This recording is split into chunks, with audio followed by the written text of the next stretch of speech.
exposition Ouvrir l'album du monde revient sur les débuts de la photographie en s'intéressant en particulier à ce qui se passe en dehors de l'Europe. Puisque dès l'annonce officielle de la photographie en 1839, dans les semaines qui suivent, les appareils photographiques sont embarqués sur les bateaux en partance depuis l'Europe pour aller photographier et ramener des images des quatre coins du globe. Assez rapidement, quand on commence à travailler sur ce sujet, qui est quand même large, à savoir qu'est-ce qui se passe dans les premières années, les premiers mois, les premières semaines, même des inventions de la photographie, on réalise qu'on a complètement perdu la notion s'il y a eu avant un monde sans photographie. Et donc l'idée, c'était de faire le constat qu'on ne connaissait pas grand-chose.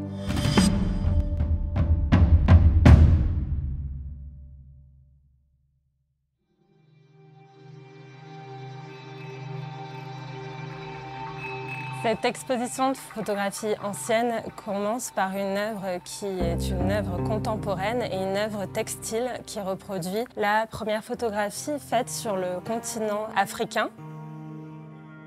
Et cette photographie, on la connaît par une gravure, mais le daguerréotype d'origine qui avait été fait par Goupil Fesquet a disparu.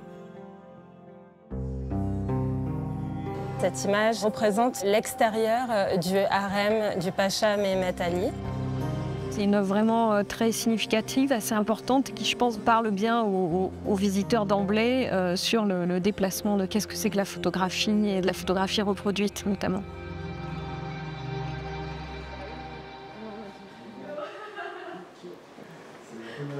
Et après...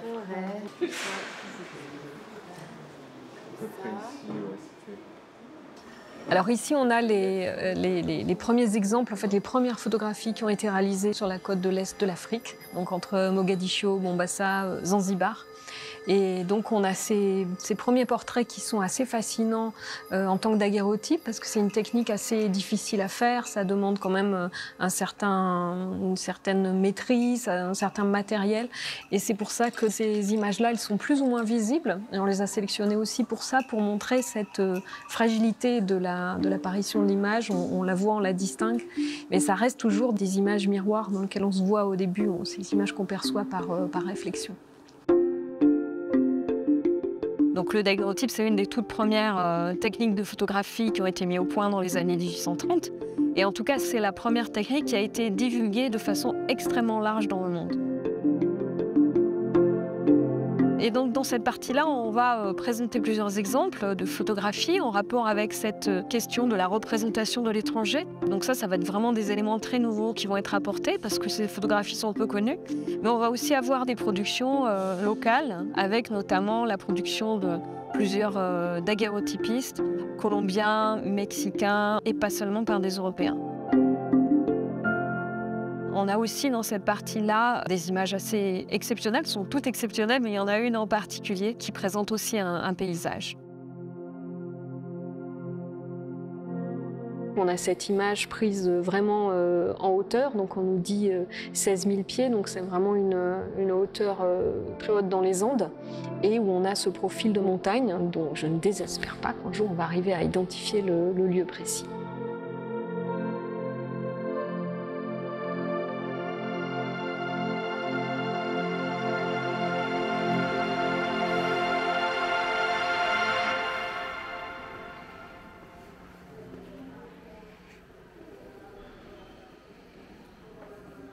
On a un mur entier qui est dédié à un seul photographe qui s'appelle Jacques-Philippe Poteau, qui était plutôt un employé du Muséum d'histoire naturelle. Donc lui, il travaillait au Jardin des plantes. Il va utiliser la photographie et il va faire différentes choses, mais surtout il va faire des portraits de personnalités ou de personnes étrangères qui sont à Paris. Donc on sait qu'il installe un atelier photographique dans le site du Jardin des plantes. Ce qu'on ne sait pas, c'est comment il se débrouille pour convaincre des visiteurs étrangers, comme un des membres de l'ambassade du Japon en 1864 ou bien l'émir Abdelkader, de poser pour lui. Parce que lui, ce qu'il fait à ce moment-là, il fait vraiment de la photographie pour l'anthropométrie. C'est pour ça qu'on trouve ces photographies qui sont prises de face, de profil et aussi de 3/4 pour certaines personnes. Et du coup, on s'est dit que c'était intéressant de montrer cette galerie-là pour montrer cette ambivalence de la photographie, là aussi dès le début, et là aussi dans le cadre d'un projet très scientifique et très racialisant, comme pour les daguerreotypes de certains de la première salle. On peut néanmoins les regarder, sans doute dès le début, mais en tout cas toujours aujourd'hui, comme des portraits qui échappent à cette catégorisation et à cette stéréotypisation des gens. Les studios photographiques vont s'implanter dans le monde entier dès les années 1860, dans les grandes villes portuaires. Elles vont s'adapter en fait à une clientèle très diversifiée.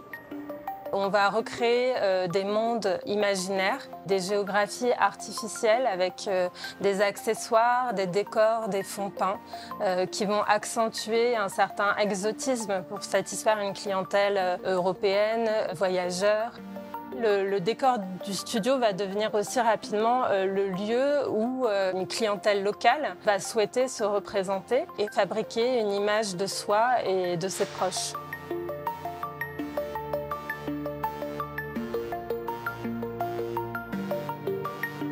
Donc nous avons ici les premières photographies réalisées à Madagascar par le missionnaire britannique William Ellis, qui sont des images assez fascinantes. Donc, ce qui est intéressant chez William Ellis, c'est qu'on conserve le récit de son voyage, qui raconte que quand il sortait son appareil photographique, il avait tout de suite la population qui lui posait des questions sur la photographie. Et donc, il raconte aussi qu'il a réalisé des portraits de certaines personnalités pour engager des conversations, s'attirer des faveurs, se rapprocher aussi de la cour, de l'élite.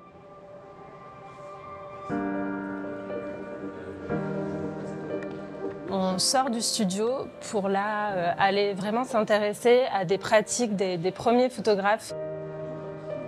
Sur le terrain, on trouve des archéologues, des marins, des missionnaires, des artistes. Donc on a ici un ensemble inédit de photographies de Tamoto Kenzo, qui est un photographe japonais. C'est un ensemble qui est vraiment important parce qu'il présente le premier reportage photographique fait dans un village aïnou. Donc les populations sont photographiées dans leur environnement. On voit les maisons aïnou sur pilotis. Il a documenté aussi les pratiques rituelles des aïnous qui étaient donc animistes. Donc on voit ici un autel rituel avec des crânes d'ours. Ce sont par ailleurs des très beaux tirages qui ont été magnifiquement conservés et que le musée a pu acquérir en 2022.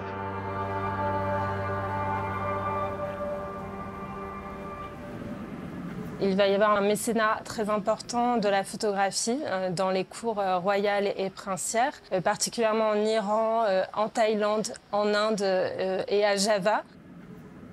En Iran, le Shah Nasser al-Din Shah va vraiment s'emparer de la photographie en nommant des photographes à la cour. Dans certaines régions, la photographie va se mêler à des traditions visuelles locales. Ici, on a une vitrine consacrée à des photographies du Japon. On a différents types d'objets qui montrent comment cette photographie est collectionnée, pratiquée, adaptée à différents usages. Elle est conservée, collectée dans ces albums qui sont à l'origine destinés à recevoir des estampes et des calligraphies qui sont décorées, ornementées. On a des tirages rehaussés de couleurs. Ici, on a un objet au centre qui est un ambrotype. Donc, c'est une photographie sur verre uniquement pour une clientèle japonaise. Et on voit ici des inscriptions qui nous renseignent sur le modèle. Et donc, on sait qu'il s'agit d'un homme âgé qui a été photographié à 77 ans à Kyoto. Ces objets allaient souvent rejoindre les hôtels bouddhiques dans les familles japonaises. Donc, on voit aussi là cette fonction mémorielle de la photographie.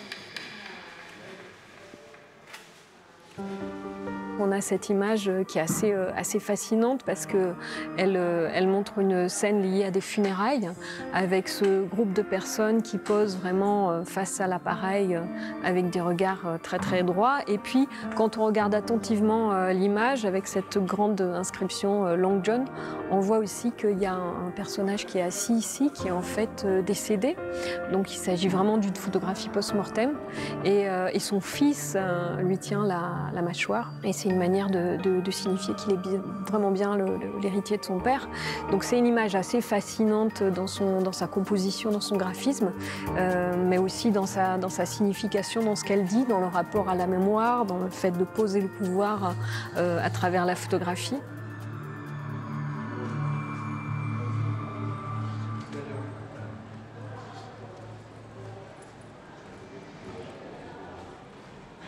On revient dans une des fonctions essentielles de la photographie, cette fonction topographique de compilation de données qui ont été une obsession dès le 19e siècle. Et on présente des albums très imposants avec justement ces compilations de portraits de gens ou des compilations de paysages.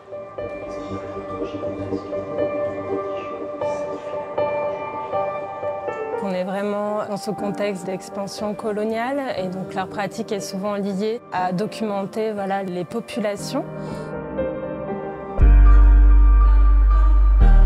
La photographie accompagne la colonisation et permet aussi de témoigner de ces prises de pouvoir.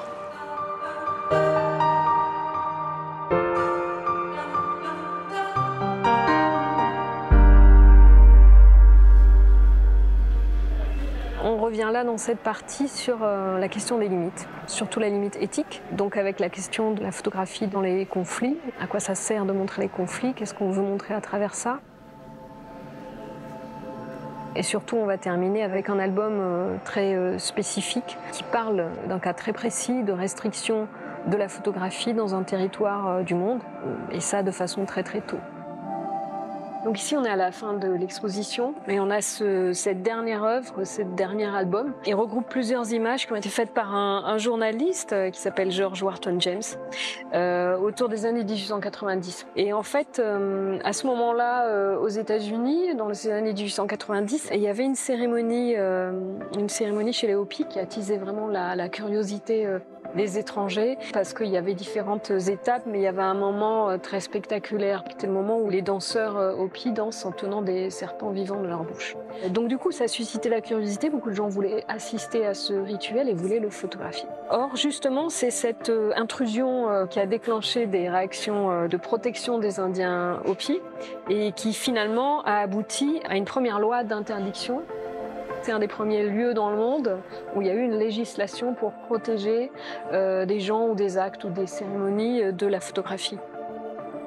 Donc on a choisi d'ouvrir l'album à deux autres images qui sont intéressantes aussi. Donc on a cette première image où on voit ces 5 personnes, des Indiens qui sont assis sur les marches d'une église. Et le photographe nous raconte qu'il avait envie de faire cette photographie, donc il était en train de discuter avec eux sans leur dire qu'il allait faire une photographie et il a installé son trépied. Et sur la deuxième photographie, on a donc vraiment la suite qui est racontée par le photographe, où il explique que les Indiens se sont levés en entendant le clic de l'appareil photo, mais qu'à ce moment-là, il a continué à faire une deuxième photographie parce qu'il voulait vraiment aussi avoir ce moment-là. Donc c'est un moment vraiment très précis sur qu'est-ce qui se passe quand on fait une photographie. Ça dit beaucoup de choses sur aussi l'attitude du photographe qui dit bien comprend qu'il n'est pas en train de faire quelque chose de très bien, mais qu'il ne peut pas s'empêcher de le faire tellement il a besoin de cette image-là. Qui fait la photographie? Dans quel contexte? Est-ce que ça porte préjudice à quelqu'un ou pas? Qu'est-ce que ça veut dire de choisir de faire une photographie? Est-ce qu'on a le droit? Et une fois qu'on a fait ces photographies, qu'est-ce qu'on en fait? À quoi ça sert? Sont des questions qui se posent dès le début de la photographie et qui, évidemment, se posent toujours aujourd'hui pour nous aussi. Donc ça permet de terminer l'exposition sur des questions actuelles à travers ces photographies, parce que ces questions, elles se posaient dès le début.